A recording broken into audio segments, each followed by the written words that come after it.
Vous avez déjà commencé à détruire. Hein.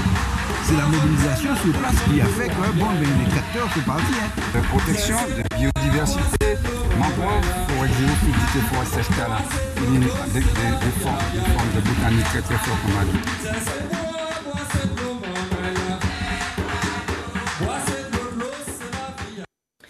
Belle bonjour tout le monde, c'est Fanny Wa avec vous pour En Semaine et puis la Sopama. La Sopama remercie grandement l'équipe de Zouk TV, Emmanuel Granier, de nous recevoir sur le plateau et de nous permettre de nous exprimer et qu'on nous voit dans le monde entier. Aujourd'hui, j'ai pour binôme, je ne vais pas dire invité, binôme parce qu'il est membre de la Sopama, responsable de la commission juridique. Donc en fait, c'est Monsieur Pierre Gallet de Saint-Ouen. Belle bonjour, belle bonsoir, ça dépend à l'heure qu'on nous regarde. Bonjour Fanny Wa et bonjour à tous ceux qui nous regardent, tous ceux qui aiment l'environnement et ceux qui l'aiment un peu moins. Bonjour à tout le monde. Qui ne l'aimerait pas un peu moins, qui ne l'aimerait pas un peu bon. Oui, c'est toujours des arbitrages, parfois entre son intérêt personnel et l'intérêt collectif. On préfère son intérêt personnel et l'intérêt collectif des générations qui viennent, c'est un peu loin. C'est l'opposition entre la fin du mois et la fin du monde. Le bénéfice immédiat et le bénéfice collectif à long terme. Bon, tout le monde doit participer à ce débat-là utilement. Voilà, exactement. Donc, éviter les intérêts égocentriques, quoi. Voilà. Oui. Penser à nos enfants aussi, à toutes les générations qui viennent. Donc voilà une petite introduction. Alors là, aujourd'hui, nous allons voir 3 sujets. Donc on sera à la forêt de Montravail pour le premier sujet. On va en parler pendant à peu près 10 minutes. Après, on parlera du Puy de Sainte-Luce. Donc on restera à Sainte-Luce en parlant du Puy de Sainte-Luce. Et ensuite, on va voyager au Marin, au niveau juridique toujours. Aujourd'hui, on ne fera que du juridique au Marin pour un permis de construire. Donc, et c'est Pierre qui va nous en parler. Et parce que nous avons eu 2 décisions de justice qui sont très importantes pour la Sopama, mais en fait qui sont très importantes pour la Martinique entière. Donc la semaine dernière, nous étions avec le MIR, le Mouvement international pour les réparations, parce qu'il y avait eu le convoi. Donc vous pouvez voir l'émission sur le Facebook de Zouk TV, le Facebook de la Sopama, mais aussi sur le YouTube Zouk 97 TV de Zouk TV. Et donc nous avions eu comme invité le MIR Guyane avec Apa Moumia et le représentant du MIR Martinique qui est Griot Manding. Alors je vais vous parler aussi demain 31 mai. Demain 31 mai, voilà, oui. Demain 31 mai, la Sopama, nous participons au village de la souveraineté. Ça se passe à l'espace La Guerre à Rivière-Salée. Petit bourg de Rivière-Salée. Petit bourg, Rivière-Salée. Donc, c'est toute la journée, c'est à partir de 8h, il me semble. Nous y serons depuis 6h30 pour la mise en place et ça sera très joyeux, très bien, mais je crois que nous recevrons les visiteurs à partir de 8h30. Voilà. Donc, vous verrez, il y a beaucoup de stands de présentation qui présenteront en fait ce que peut faire la Martinique, ce que font déjà des Martiniquais pour la souveraineté de la Martinique. Alimentaire, au niveau économique et tout, etc. Donc, on vous invite à venir ce 31 mai, samedi 31 mai, à Petit-Bourg pour le village de la souveraineté. La Sopamar y sera. Venez nous dire un petit coucou. Vous pourrez aussi acheter vos t-shirts, adhérer aussi à la Sopamar. Vous pouvez aussi aller sur Hello Asso Sopamar pour pouvoir adhérer à l'association. C'est 55 € pour l'année. Et puis... je vais continuer à faire la petite pub. Nous avons l'anniversaire de la Sopamar, donc on a dû repousser à plusieurs reprises. Et finalement, on a fixé les dates de l'anniversaire, les 20, 21, 22 juin 2025. Donc ça va commencer le vendredi 20 au Lamentin. Donc on est en train de préparer le flyers et on vous fera part de tout le programme que nous avons concocté pour que nous puissions passer trois belles journées d'anniversaire. Ouais. Ça vient vite, c'est dans 3 semaines. Ce sont les 45 ans de l'association. C'est l'occasion de montrer ce que nous avons fait depuis 45 ans et de réfléchir à ce que nous allons faire pour les 45 prochaines années. Parce que, hélas, on est là pour durer. Je veux dire que les questions environnementales vont continuer à se poser. On a eu quelques succès intéressants. On peut parler, par exemple, de la manière dont nous avons fait progresser le regard de la société sur la mangrove. Mais enfin, les combats continuent. Ouais, c'est ça. Et puis il y a des combats qui se répètent, hélas, qui retournent. Le combat des pesticides, lorsque c'est pas le chlordécone, c'est le glyphosate. Lorsque c'est pas l'épandage aérien avec hélicoptère, c'est l'épandage avec le drone. Donc en fait, l'histoire aussi se répète parce qu'ils essayent de faire des forcings en permanence et ils se retrouvent toujours en face de la Sopamar. Voilà. Donc voilà, donc on aura ces 45e anniversaire de la Sopamar, 20, 21, 22 juin, dans 3 semaines. On va commencer pour le sujet du jour parce qu'il faut qu'on accélère un petit peu. Alors, concernant Sainte-Luce, donc on va voir le 28 mai 2025, donc on va voir à l'écran, la ville de Sainte-Luce a fait un communiqué sur son Facebook et donc elle a fait, est-ce que tu peux mettre l'image juste après, celle qui est toute verte s'il te plaît, comme ça on va voir en gros qu'est-ce qui est écrit dessus. Alors voici, ça c'est la ville de Sainte-Luce qui a mis sur son Facebook: permis de construire à Montravail Eden Spa. Les parcelles font-elles partie de la forêt territoriale domaniale de Montravail? Non. Et donc, il pose une autre question en numéro 1. Les parcelles D 2184, D 2182 et D 2200 situées à Montravail sont concernées par le projet. Point d'interrogation. Et deuxième, la forêt domaniale est implantée sur les parcelles D117, D118 et D119. Donc, on va voir l'image qui suit juste après, s'il te plaît. Donc, nous avons vu ce document-là sur la ville du Saint-Esprit. Et donc, la Sopamar a répondu sur son Facebook. De Sainte-Luce. De Sainte-Luce, oui. Tu as dit Saint-Esprit. J'avais dit Saint-Esprit. Merci, Pierre. Nos auditeurs nous auront corrigés. Ils vont là où on veut aller et ils nous pardonnent, bien sûr, nos petits lapsus. Exactement, merci. Inévitables. Donc, la Sopamar a répondu justement à monsieur le maire qui communique à travers le Facebook. La Sopamar prend acte de la publication diffusée sur la page Facebook officielle de la ville de Sainte-Luce concernant le permis de construire délivré à la société Eden Spa Paradise pour un projet au quartier Montravail. Cependant, nous tenons à rappeler que cette communication purement médiatique, donc j'insiste sur le purement médiatique, ne constitue en aucun cas une réponse formelle et motivée à notre recours gracieux envoyé le 15 avril 2025.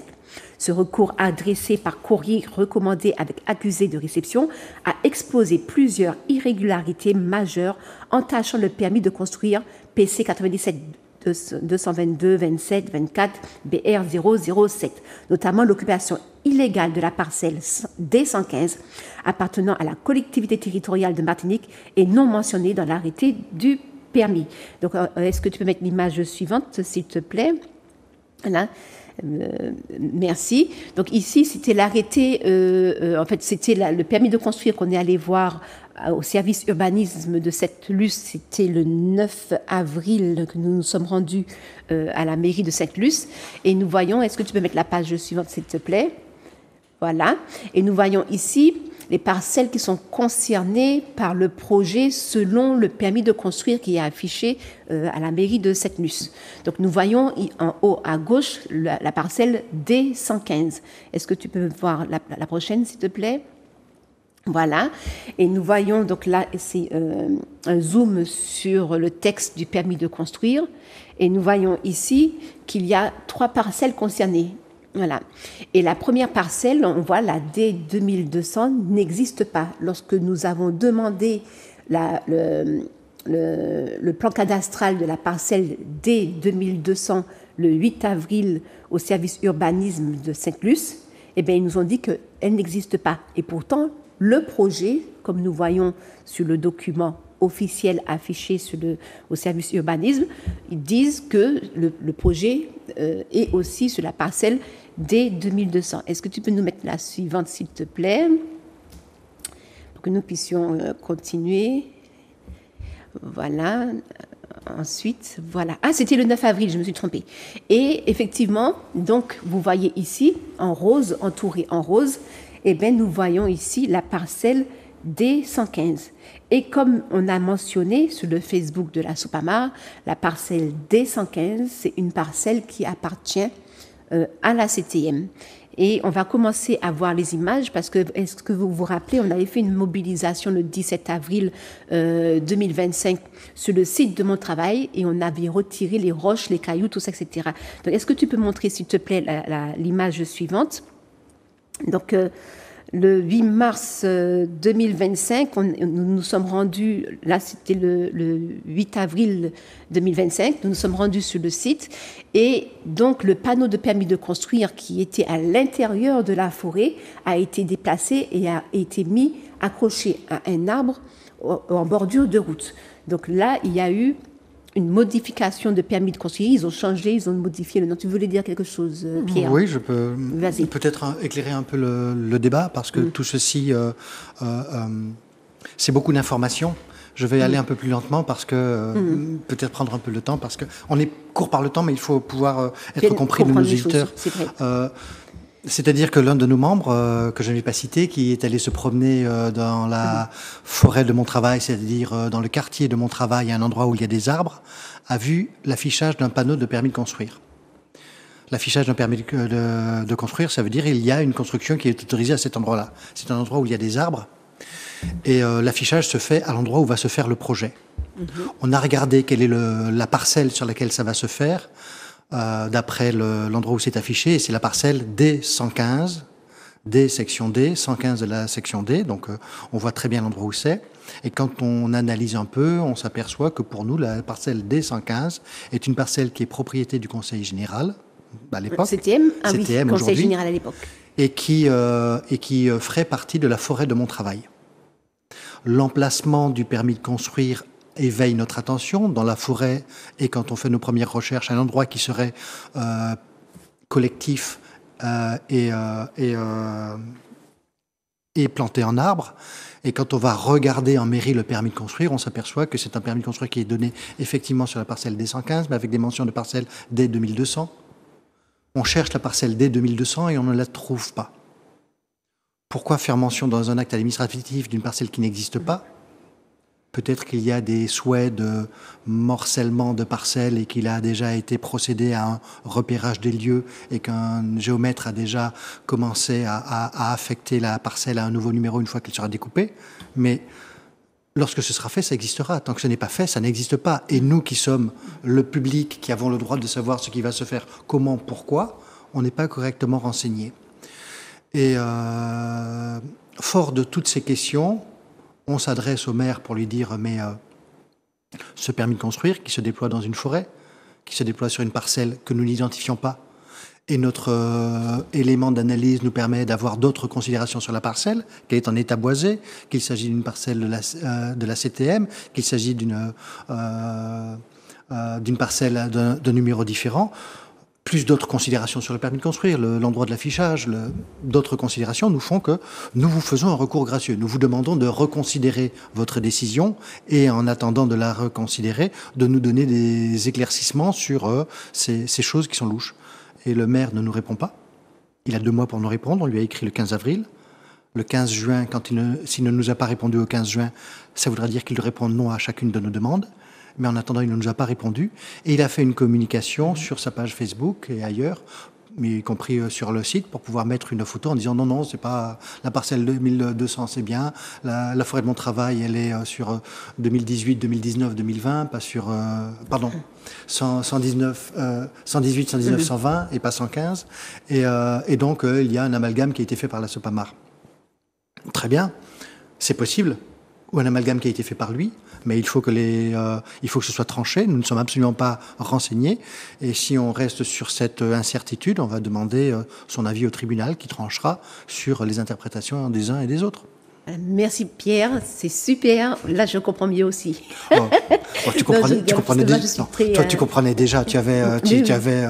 Mais c'est ça parfois. C'est la pédagogie pour que tout le monde puisse comprendre. C'est ça. Oui. Voilà. Parce que je veux aller accélérer, voilà.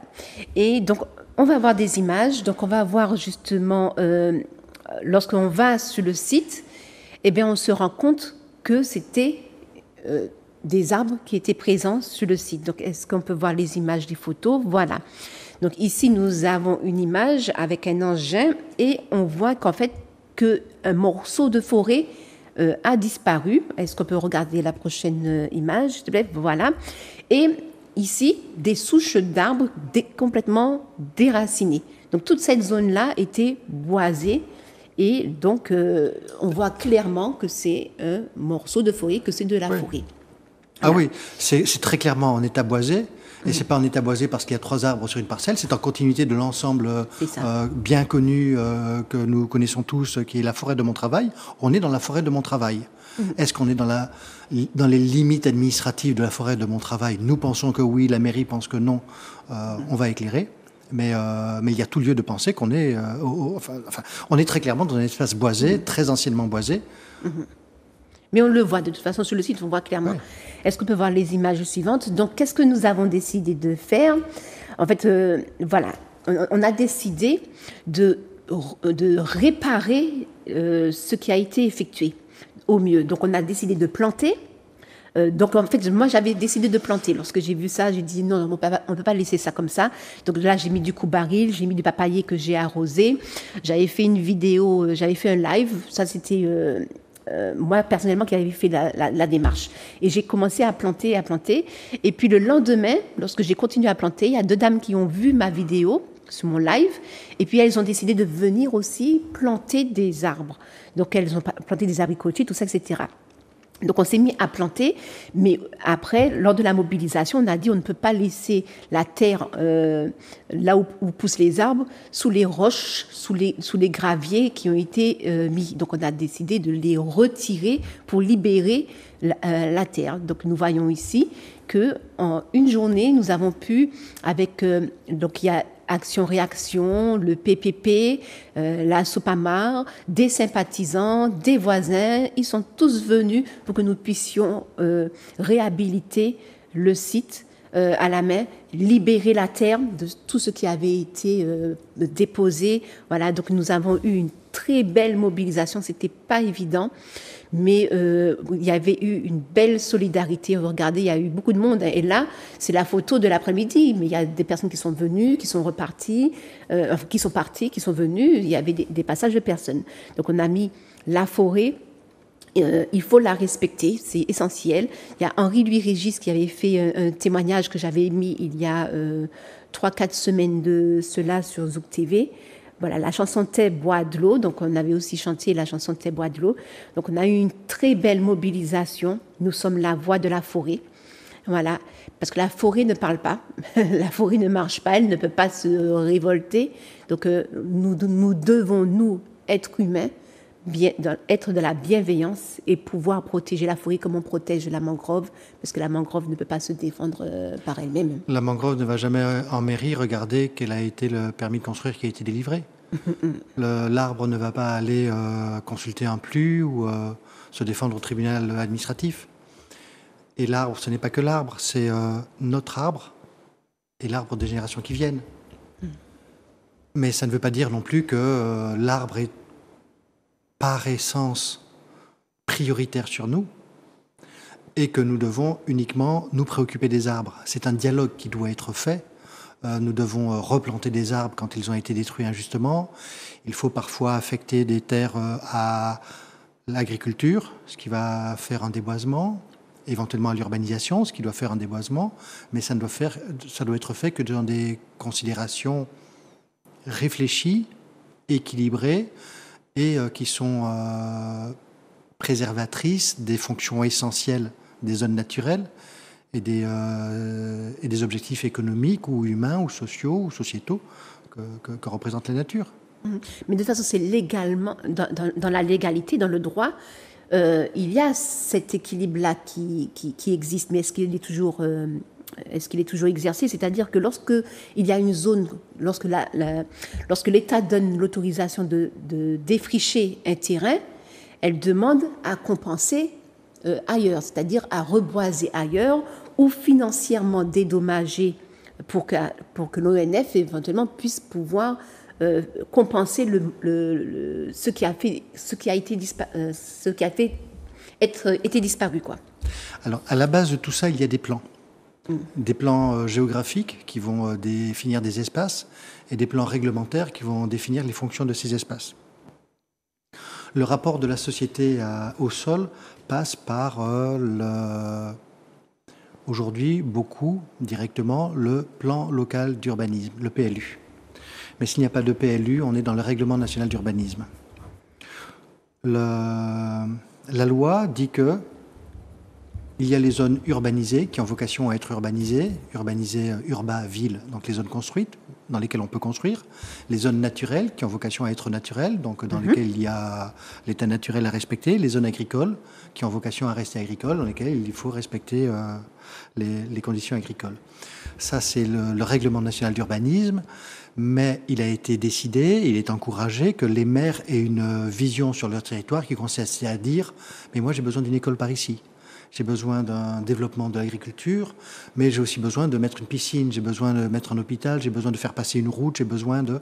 Et il peut avoir un projet de ville qui est différent de la lecture de ce qui est hérité du passé, c'est-à-dire la zone est déjà urbanisée, ou la zone est déjà naturelle, ou la zone est déjà agricole.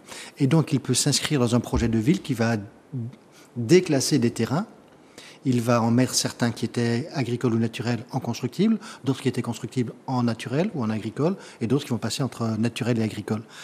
Mais il n'est pas libre de le faire de la façon qui sort de sa tête.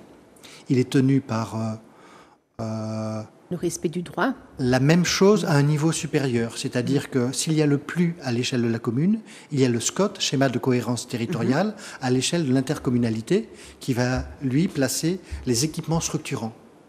Si on veut placer un hôpital, on ne le place pas à l'échelle de la commune, mais à l'échelle du territoire. Les écoles, c'est à l'échelle de la commune, les lycées, c'est à l'échelle de la région, et ainsi de suite. Et donc, et au-dessus des SCOT, il y a le SAR, schéma d'aménagement régional, qui va parler des autoroutes, des aéroports. Et puis après, il peut y avoir au-dessus encore des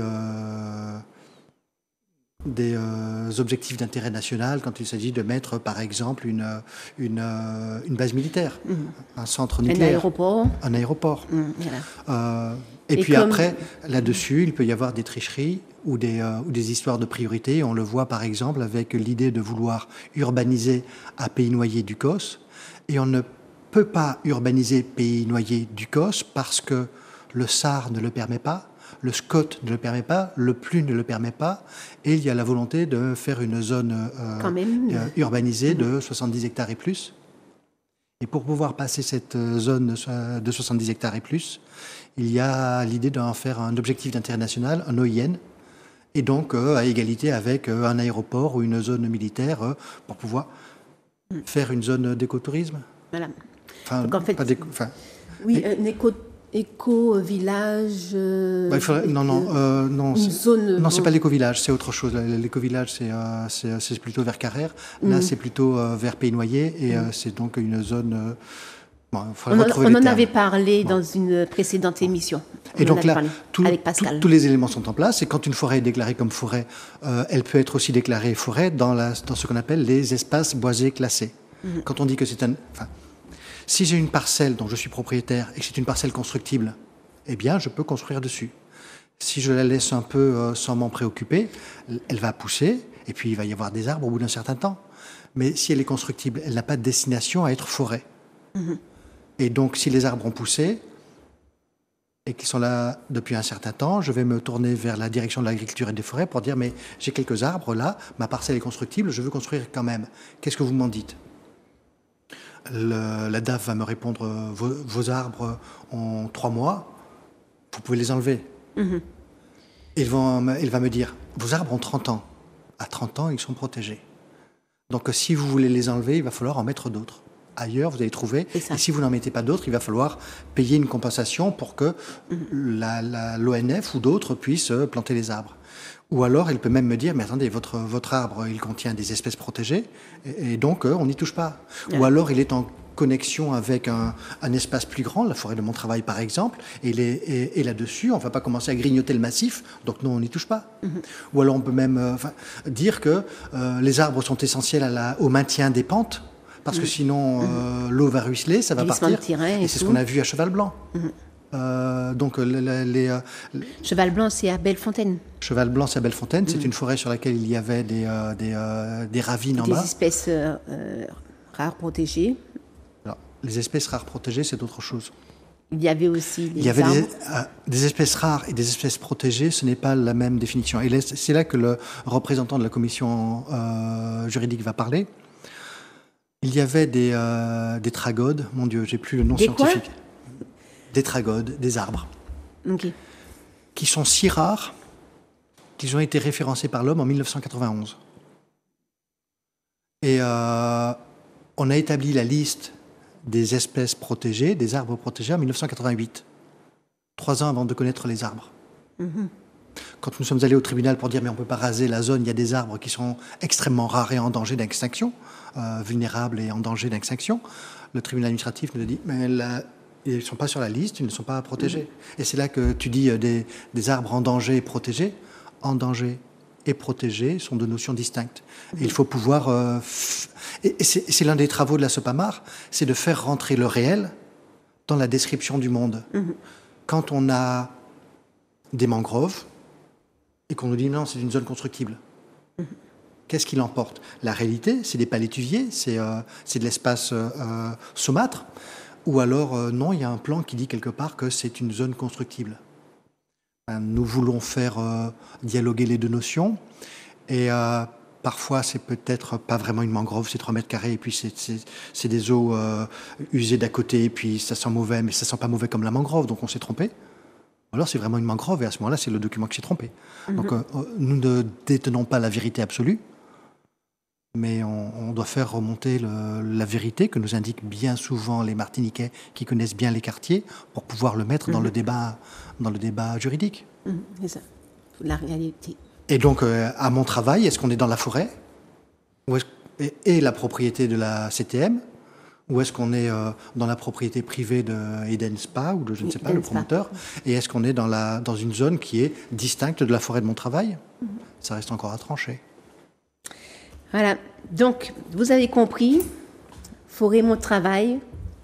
Maintenant, on parle du deuxième sujet, le PLU qu'on a déjà abordé. Donc là, il s'agit du PLU de Sainte-Luce. Donc on reste toujours sur la même commune. Donc on a eu des décisions de justice. Est-ce que tu peux présenter en fait le sujet? Oui. Parce que c'est toi qui connais très bien, donc je préfère te laisser t'exprimer. Alors c'est une décision en référé devant la Cour administrative d'appel de Bordeaux.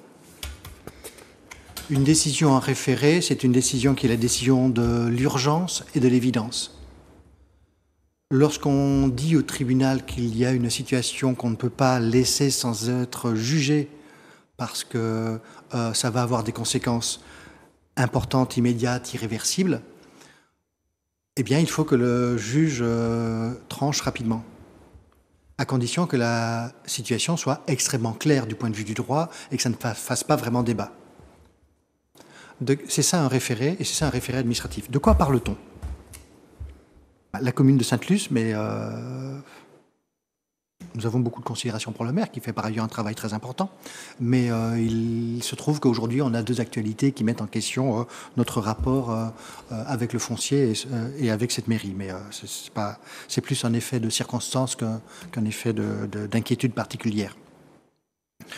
Le maire vient de faire son PLU, son plan local d'urbanisme, dans lequel il dit, voilà, telle zone on va faire ceci, telle zone on va faire cela. Et nous avons eu des interprétations qui n'étaient pas les mêmes. Et nous les avons présentées au tribunal de Fort-de-France. Et le tribunal de Fort-de-France nous a donné raison sur 3 motifs. Le premier motif, qui est le plus important, c'est qu'il avait le PLU décidé d'aménager en face de Martinique Béton, au carrefour de Céron, un peu avant Trois-Rivières, la distillerie Trois-Rivières. Il avait décidé d'installer une grande zone pour pouvoir faire une zone commerciale et le parking du TCSP. Bon, le commerce, on a toujours besoin de commerce. Le TCSP, on a absolument besoin du TCSP, ou en tout cas d'organiser le transport de façon utile, fonctionnelle et raisonnable. Très bien. Est-ce que cette parcelle peut être construite? Nous avons estimé que non. On peut voir parmi les images qui nous sont proposées l'emplacement de cette zone. Est-ce que tu peux mettre une image, s'il te plaît? Voilà, voilà, super, merci. Dormante, c'est toute la zone en rose, entourée de petits points. Alors, attends, où se trouve déjà Martinique-Béton, le carrefour? C'est un tout petit. Oui, nous avons quelques petits éléments noirs, des pattes de mouche qui sont en face de la zone rose 1AU, c'est Martinique-Béton. Ok. Et le carrefour est là. Ok. On a la route nord-sud qui est dans les environs, alors ça ne se voit pas très bien. On est dans une zone qui est complètement agricole, en jaune, avec quelques éléments naturels en vert, qui sont le long des cours d'eau. Et puis il y a eu par le passé qui ont été construits quelques bâtiments ici et là. Mais on n'est très clairement pas dans une zone urbanisée. Et la loi littorale 86.2 du 1er janvier 86, qui a été codifiée notamment sur l'article 121.8 et suivant du Code de l'urbanisme, dit que on ne peut faire d'urbanisation que dans une zone déjà urbanisée. C'est-à-dire que s'il y a une urbanisation, il y a une route, il y a de l'eau, il y a de l'électricité, et il y a de l'assainissement, il y a tout ce qu'il faut pour pouvoir organiser la vie, et tout ceci a un impact un peu lourd sur le foncier. Eh bien, si on veut construire des maisons nouvelles, on se met à côté de là où c'est déjà construit. Les réseaux sont déjà en place, on étend. Et on ne va pas faire de construction nouvelle dans une zone qui ne soit pas déjà urbanisée. Ou alors, on le justifie par la création d'un hameau ou d'un village nouveau. Mais c'est une procédure lourde et complexe qui demande des études préalables. Et là, il a été décidé purement et simplement d'urbaniser la zone parce que, après tout, c'est bien, c'est ça va rendre service. Alors, je ne sais pas à qui ça va rendre service, mais ça ne rend pas le service collectif. Il est important de maîtriser l'urbanisation. Pour faire cette urbanisation, on va supprimer des zones agricoles. Mais on manque de terrain agricole. Les jeunes ne peuvent pas s'installer.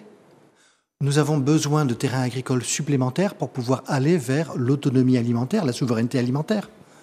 Et si on n'a pas de terrain aujourd'hui et qu'on commence à prendre sur le peu de terrain qu'on a, donc, et quand on fait ici, on demande même de planter plus de canne à sucre. Voilà. Donc, on a besoin de beaucoup plus de terres agricoles. On a une espèce de monoculture à deux têtes, enfin, qui sont la banane et le sucre. Et c'est intéressant pour l'exportation, certes, mais tout ce qu'on produit pas en agricole pour le manger, on le fait venir. On le fait venir. À un coût important, financier. Et puis écologique aussi. En effet de consommation d'énergie fossile et en production de gaz carbonique et en dérèglement climatique. Et l'un des objectifs prioritaires qu'a fixé le président dans la feuille de route, c'est l'autonomie alimentaire des territoires au niveau national. Tous les territoires. Encore plus quand on est séparé par 7000 km de nos fournisseurs alimentaires. Mais moi, je dirais plutôt la souveraineté alimentaire, parce que l'autonomie alimentaire, on est autonome en important des produits qui viennent de la France. On est autonome, c'est une forme d'autonomie. Donc, il vaut mieux la souveraineté alimentaire. C'est-à-dire que nous-mêmes, nous produisons nos propres produits que nous consommons nous-mêmes. Je suis partisan de la souveraineté alimentaire. La directive nationale, c'est l'autonomie alimentaire, c'est-à-dire que chaque territoire soit autoproductif de la quantité dont il a besoin. Mais la souveraineté, ça veut aussi dire la qualité. Ça veut dire le choix. Ça veut aussi dire nous choisissons ceci plutôt que cela. Il ne s'agit pas simplement d'être autonome d'un point de vue économique ou d'un point de vue des volumes. Il s'agit d'être souverain dans notre projet d'alimentation. Quelle alimentation pour les enfants? Est-ce que nous voulons leur donner des fruits et légumes locaux? Conserves. Ou des conserves. Et après, ça pose tellement de questions quand on voit la manière dont le foncier a été affecté par le chlordécone et qu'est-ce qui est possible sur quelle parcelle. Donc nous avons un vrai problème de foncier agricole. Et donc, Voilà. faut pas le consommer. Nous avons dit ça. La mairie a dit non, j'ai besoin absolument de ce territoire-là. Et le tribunal administratif a dit non, non, vous ne pouvez pas. Deuxième sujet. Donc le tribunal administratif a donné raison à la Sopamar. Oui. Là, c'est pour le premier motif. Le deuxième motif. Alors, les deux autres motifs sont un peu plus techniques. Le deuxième un peu plus technique, le troisième extrêmement technique, mais intéressant aussi. En son temps, on s'est posé la question de la circulation sur le littoral en Martinique. Et la question, par le hasard des faits, s'est retrouvée à se poser entre le quartier de Désert et le quartier de Lens-Mabouya à Sainte-Luce. Et par rapport à ça, il y a des dispositions qui ont été prises pour pouvoir rendre le segment entre Sainte-Luce et Mabouya accessible à la circulation des passages des piétons. Entre Anse-Mabouya et Sainte-Luce, il reste maintenant à faire entre Sainte-Luce et Anse-Mabouya, c'est-à-dire tout le tour de la Martinique. C'est ça. Et en attendant de voir comment on va circuler sur tout le tour de la Martinique, eh bien, on s'est rendu compte que le PLU n'avait pas prévenu les gens qui voulaient construire qu'il y a une servitude d'utilité publique, une servitude légale qui s'impose à tous. Si vous voulez construire sur le bord de mer, n'oubliez pas qu'il y a la servitude de passage piéton sur le littoral. Ça veut dire que si vous voulez construire, mettez vos maisons suffisamment en retrait du littoral pour que les personnes puissent passer. Et alors, c'est une obligation, mais si elle n'est pas rappelée dans le PLU, le constructeur peut oublier un peu plus. Il est imposé à la mairie de rappeler cette servitude, et donc il l'avait oublié. Bon, ils vont le remettre en place. Troisième élément qui est beaucoup plus technique, c'est on a pu voir sur la zone, la petite image qui était à côté, qu'il y avait des constructions qui avaient déjà été faites en zone naturelle ou en zone agricole. Et c'est le cas. Le permis de construire, c'est qu'est-ce qu'on va pouvoir construire demain. Il ne parle pas de ce qui a déjà été construit. Mais le PLU, il peut dire, on peut agrandir des maisons. Une maison qui est en zone naturelle ou en zone agricole, je ne peux pas la construire aujourd'hui. Mais si elle est déjà là, est-ce que je peux l'agrandir ? Eh bien, dans une certaine mesure, oui. Et quelle est cette mesure ? C'est un agrandissement modéré, 10, 15, 20% maximum. Et un total d'agrandissement modéré, ça ne peut pas dépasser 150 mètres carrés. C'est-à-dire que si la maison fait 80 mètres carrés, au maximum, je peux l'agrandir de 20%, c'est-à-dire 16 mètres carrés de plus. Elle va passer de 80 mètres à 96 mètres carrés. Et si elle fait déjà 145 mètres carrés, je peux monter à 150, mais je ne peux pas dépasser 150 mètres carrés. Mais lorsqu'on fait ça, c'est en hauteur ? C'est au total. Au total. Donc ça peut être en hauteur comme ça peut être à l'horizontale. Oui, ce n'est pas les mètres carrés au sol, c'est les mètres carrés urbanisés.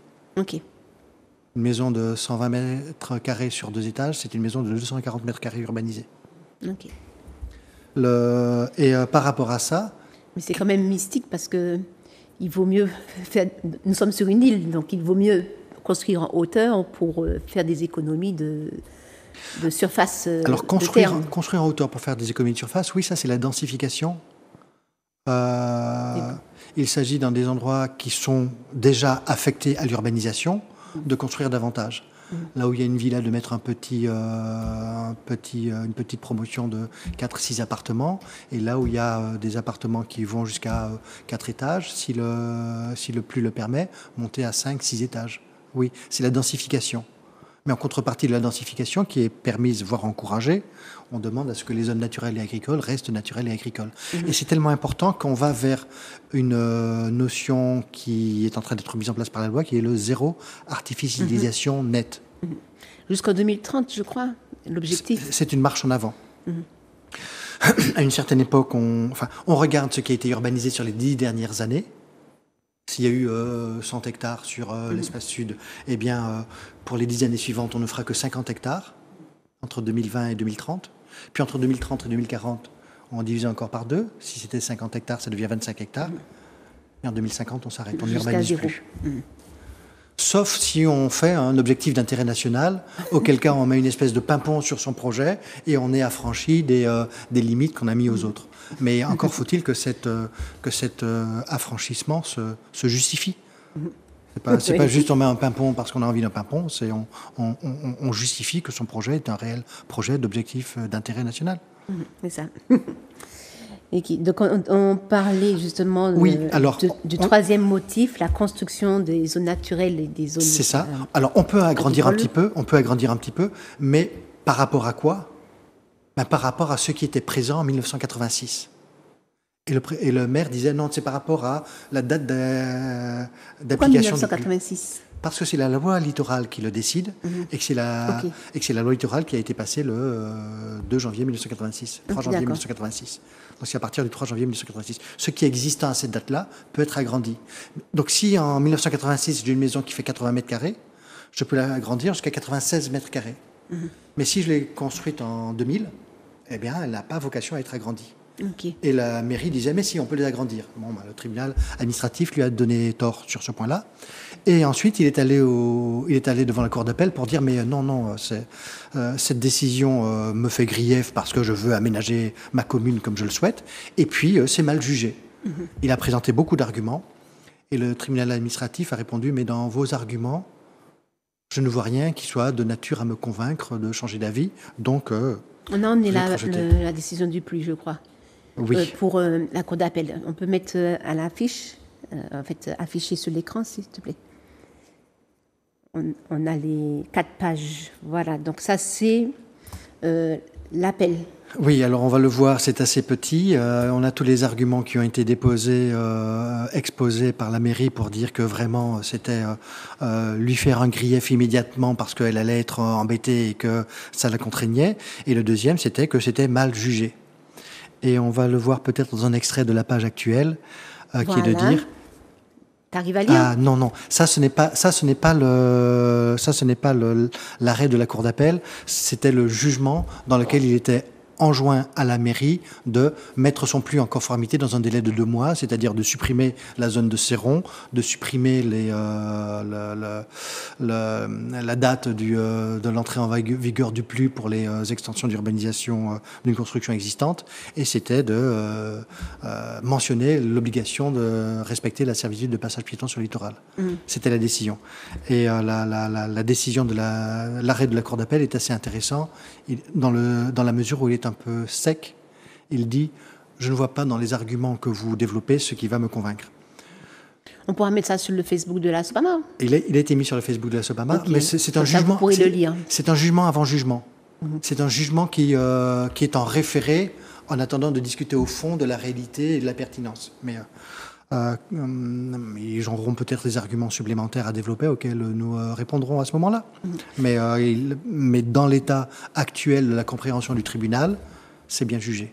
Il nous reste 13 minutes. Oui. Donc on continue sur le plus ou on va sur le marais ? Qu'est-ce qu'on peut dire sur le plus pour finir ? Qu'est-ce qu'on peut dire sur le plus ? Alors on a eu les 3 motifs. Donc qu'est-ce qu'il en est pour le plus aujourd'hui, pour Sainte-Luce ? Qu'est-ce qu'il en est par rapport à la décision qui a été donnée par les tribunaux ? Alors le plus est applicable, la décision est applicable d'ores et déjà, donc le projet de Céron est abandonné, ou en tout cas doit l'être. Y mettre de l'énergie, c'est y mettre de l'énergie complètement en vain. La mairie ne peut pas délivrer de permis de construire sur les dates qui ne sont pas bonnes. Et puis la mairie doit mettre un panneau d'affichage dans son service d'urbanisme pour dire « N'oubliez pas la servitude de passage piéton sur le littoral ». Elle avait 2 mois pour l'écrire dans son plus. Ça n'a pas été fait, donc il faut qu'elle le fasse sans trop tarder. Elle a peut-être pu tarder un peu en attendant que le tribunal administratif se prononce sur le sursis. Sursis écarté, donc il faut maintenant qu'elle le fasse. Et ça fait que si jamais un permis était délivré dans des mauvaises conditions, il serait radicalement illégal avec une faute des services d'urbanisme. Okay. Mais ça montre aussi que l'urbanisme n'est pas un exercice simple, que la mairie peut se tromper, peut avoir un plus qui n'est pas bon, ou qui est à corriger sur tel ou tel point, et qu'il faut être vigilant par rapport à ça. Et c'est là que le 3e dossier que nous aurions pu aborder, qu'on va peut-être aborder, est intéressant, mais en 10 minutes, c'est un peu court. On va peut-être en parler une prochaine fois, mais pour aborder simplement, c'est la commune du Marin qui a délivré un permis de construire. On peut voir le panneau, le permis de construire ? Voilà. C'est la commune du Marin qui a délivré à la commune du Marin un permis de construire pour son centre technique bioclimatique. Un centre technique bioclimatique. Alors le centre technique, c'est le centre technique de la commune du Lamentin, c'est pour pouvoir avoir les engins ou le personnel technique, les ateliers. Et bioclimatique, c'est la conception du bâtiment qui fera qu'il consommera moins d'énergie en termes de, par exemple, de température, la circulation de l'air. Okay. Donc c'est plutôt bien conçu, c'est une bonne idée. Mais... Et là, on s'est retrouvé avec une difficulté. Le panneau est assez intéressant. Est-ce que tu peux remettre le panneau? Merci. Nous apprenons qu'il y a un permis de construire qui est déposé. Voici la référence numéro de permis. Voici la parcelle. Voici la date à laquelle il a été délivré. Voici la hauteur, 16 mètres 82. Voici la surface de ce qui va être construit. Et quand on va regarder sur le plus, on s'aperçoit qu'on peut construire sur la parcelle au maximum à 4,50 mètres de hauteur. Et là, c'est 16 mètres 82 de hauteur. C'est un peu plus que 4,50 mètres. Ah oui, c'est 4 fois plus. Oui. Et quand on va sur le site, on s'aperçoit qu'il y a des remblais en cours. Et nous disons c'est des remblais pour la construction. On a des images, je crois, pour les remblais. Oui, alors ce sera 4 images plus loin. Puisque on peut avancer petit à petit sur l'emplacement, l'affectation des sols. Voici les deux parcelles sur lesquelles on construit. C 1965 et C 1390. Donc on a le panneau qui est juste là et nous avons ici sur ces parcelles, on n'a plus les numéros des parcelles, mais on a des couleurs. La couleur rose, ça représente la zone UDE qui est à vocation à être urbanisée, mais c'est des dans motifs quel quartier, particuliers. Mastor. Mastor, ok. Nous avons ce qui est en jaune, ce qui est agricole, et en vert, ce qui est naturel. Et où est-ce que le bâtiment va être mis? Bien sûr, la zone en rose, donc c'est de l'urbanisation, très bien. L'urbanisation 4 mètres maximum, nous dit le plan local d'urbanisme. Et puis, les travaux sont en cours, alors que cette histoire de 4 mètres nous pose grief. Sur l'image suivante, on va voir la différence entre les deux parcelles. Mais on ne le voit pas très bien. On est sur un drone où on ne pouvait pas monter plus haut. On a une limite de hauteur de 120 mètres. Mais on essaye de voir un peu les parcelles. Et on voit qu'à droite de la parcelle, il y a la limite entre la parcelle et ce qui est après. Et ce qui est après, c'est la rivière Mastor. Et il y a un effet de crête et on voit que c'est remblayé. Il y a des gravats et ça vient à descendre un peu dans la rivière Mastor. Ça nous pose deux questions. La première, c'est les travaux d'urbanisation ont commencé. Donc il faut arrêter le permis pendant qu'on en discute. C'est immédiat. Ça va créer une construction et donc on ne va plus enlever la construction si elle est déjà construite avec de l'argent public, avec des impôts, avec une destination publique. Et donc il faut arrêter les travaux. Et pour faire arrêter les travaux, qu'est-ce qu'on fait comme procédure? Nous faisons un référé contre le permis de construire. Le permis de construire est l'autorisation de faire les travaux. Et pendant qu'on va débattre de est-ce que ce permis de construire est bon ou n'est pas bon, eh bien, le maire a son autorisation de construire, il construit. Donc il faut suspendre l'autorisation pour qu'elle ne puisse pas avoir d'effet le temps du débat. C'est ça. Et le temps du débat, ça peut durer 2 mois, c'est ça? 2 mois? 2 ans. 2 ans, ah, ok. Oui. Ok. Donc le temps du débat, effectivement, on a le temps de finir la construction. Et là, nous sommes allés au tribunal administratif en disant, mais regardez, on va construire à 16 mètres de haut, alors qu'on est limité à 4,50 mètres de haut. Et puis les travaux ont commencé, puisqu'il y a les remblais qui sont en cours. La mairie a répondu, non, ce ne sont pas des remblais. Ce sont des dépôts de déchets neutres. Si ce sont des dépôts de déchets neutres, alors nous disons des déchets neutres, est-ce que ce sont des déchets qui ont vocation à venir dans la rivière? Non, il faut les mettre en endroit où on dispose des déchets. Il faut les mettre dans une déchetterie ou dans une carrière qu'on veut réhabiliter et combler. Enfin, il y a des lieux pour pouvoir se débarrasser des gravats. Mais ce n'est pas dans le cadre du permis de construire. Si ce n'est pas dans le cadre du permis de construire...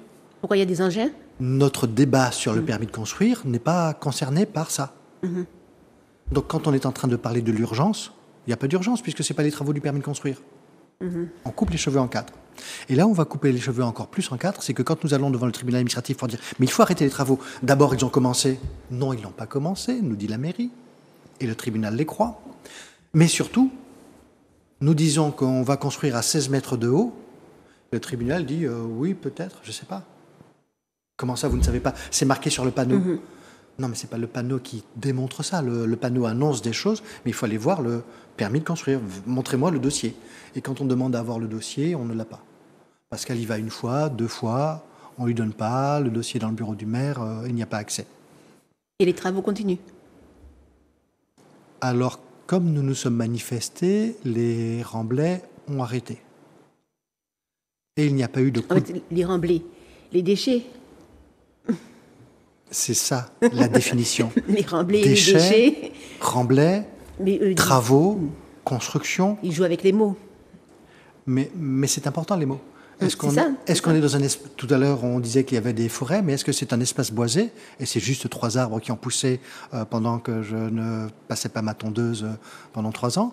Ou est-ce que c'est vraiment, on est sur un massif forestier et donc l'état des arbres ne permet pas de décider. L'état de ce qu'il y ait quelques mètres cubes de caillasse ne permet pas de dire si c'est des travaux d'enrochement de la rivière pour la combler, pour la canaliser et lui permettre de bien fonctionner. Est-ce que c'est des travaux on se débarrasse de gravats Ibonconsa?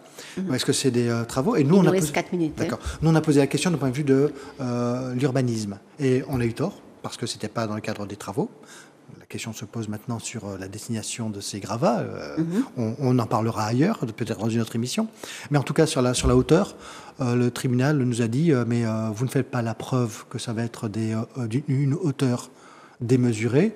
Donc moi, Alors, le permis de construire, sur le panneau, c'est marqué 16 mètres. On l'a bien vu à l'écran que c'est marqué 16 mètres. Sur le plus, c'est marqué que ça ne doit pas dépasser 4 mètres. Mais malgré ça, le tribunal dit que... L'élément déterminant, c'est le dossier de permis de construire. Il peut y avoir... Qui n'est pas remis par la mairie. Ah oui. Bon, il a fini par être... Alors, je vous le dis, il a fini par être remis par la mairie. La mairie l'a donné. Nous avons vu que c'est bien 16 mètres qu'il voulait monter. Et le tribunal administratif leur a dit non, vos travaux ne sont pas possibles. Et ils sont allés en cour d'appel pour dire mais si, les travaux étaient possibles. Et puis en particulier, il y a une disposition légale qui dit que on doit favoriser la construction. C'est-à-dire qu'une construction doit se faire dans le respect du plus, et des fois le projet de permis de construire ne respecte pas le plus, mais ça peut être une erreur accessoire. Si le plus dit que les tôles doivent être bleues, et que moi j'ai mis des tôles vertes, on ne doit pas me donner le permis de construire. Mais on doit me donner la chance de passer à des tôles vertes et de rectifier mon projet pour le rendre conforme avec le permis de construire.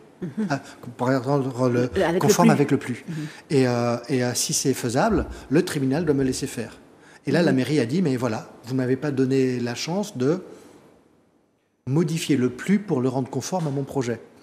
Mais il ne sera plus bio, je ne sais pas quoi, thermique, là. Bioclimatique. Là, ce que demandait la mairie, c'est assez fort de café. Elle ne voulait pas changer son projet pour le rendre conforme au plus. Comme elle est mairie, elle peut changer le plus. Et elle voulait changer le plus pour dire, mais là, maintenant, on va pouvoir monter à 16 mètres. Et elle voulait rendre le plus conforme à la construction. Le tribunal administratif a dit, mais je ne vois pas dans ce que vous me dites ce qui peut me convaincre. Donc, circuler, rien à voir. Ouais. Et là, on s'aperçoit qu'il y a un peu autre chose, c'est-à-dire que c'est une considération qui s'affranchit un peu du droit du particulier. On ne permet pas aux particuliers de consulter le permis de construire, et on essaye d'avoir des espèces de passe-droits. S'il y a une loi pour permettre de changer la couleur d'une tôle quand elle n'est pas bonne, de faire des adaptations mineures, là, il s'agit de modifier le plus pour... Non, c'est pas la loi de tout le monde. Voilà. Il nous reste 1 minute et demie. Oui. Conclusion conclusive. Conclusion conclusive. Bon. Venez nous rejoindre à la Sobamar. On travaille bien, on travaille utilement. On a quelques résultats. Et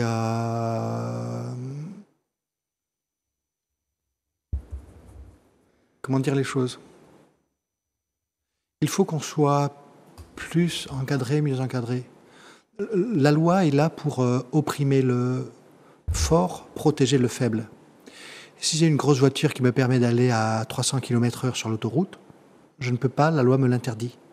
Si j'ai une petite voiture qui monte au maximum à 60 km/h parce qu'elle est un peu fatiguée et qu'elle n'a pas son moteur aussi vaillant que je voudrais, je peux accélérer tant que je veux, la loi ne va m'imposer aucune limite.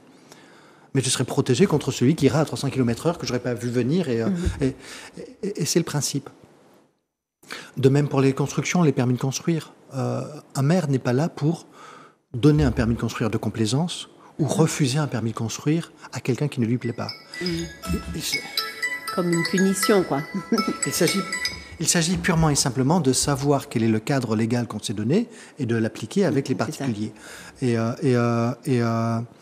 le travail de la SOPAMAR qui consiste à surveiller un peu les particuliers qui veulent construire là où ils ne devraient pas, qui obtiennent des permis de construire de complaisance, on y arrive un peu, on fait un peu le ménage. Je rappelle quand même que la SOPAMAR, c'est une association agréée de loi 1901. Nous sommes des bénévoles, on n'est pas payés pour cela. Et normalement, c'est qui doit faire cela? C'est le monsieur le préfet, c'est ça? Ce travail-là, alors, le contrôle de la légalité, etc., c'est... S'agissant de l'urbanisme en particulier, oui, il y a un contrôle de légalité. C'est-à-dire que quand un permis de construire est délivré, il passe ensuite en préfecture, et la préfecture le lit, l'analyse, et si c'est bien, très bien. Si c'est pas bien, il le signale au maire pour que le maire puisse remettre droit s'il n'a pas été droit. J'ai l'impression que c'est nous, la préfecture. Que la SOPAMAR, c'est la préfecture. Le schéma d'aménagement régional expose dans ses préliminaires que 80% du contrôle de la légalité en matière d'urbanisme est fait par une association, la SOPAMAR. C'est ça. C'est un peu trop. Et nous sommes des bénévoles. Et nous sommes des bénévoles. Donc le temps est passé, écroulé, 1 minute de dépassé. Je vous invite à être des veilleurs écologiques. Je vous invite à venir adhérer à la SOPAMAR, nous donner un coup de main, un coup de pouce pour que nous soyons plus forts. Et si vous voulez nous envoyer des photos, des images, si vous voyez quelque chose qui vous semble ne pas être normal, à sopamar@orange.fr, vous envoyez par email à la sopamar@orange.fr. sopamar@orange.fr. Ou vous pouvez venir dans notre boîte aux lettres immeuble Canavalia, résidence Place d'Armes, au Lamentin, glisser des papiers dans notre boîte aux lettres.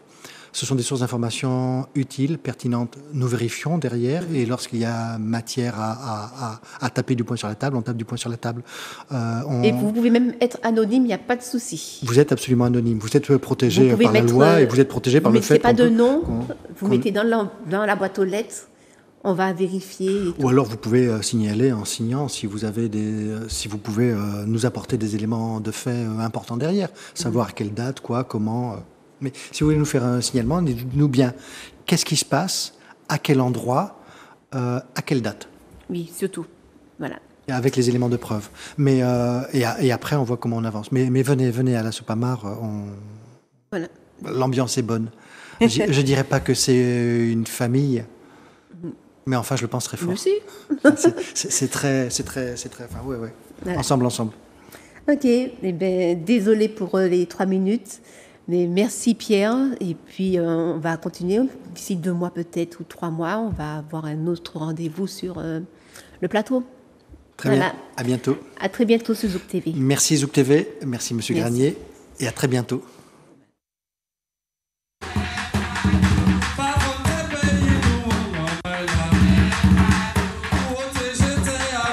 Vous avez déjà commencé à détruire, C'est la mobilisation sur place qui a fait que les tracteurs sont partis.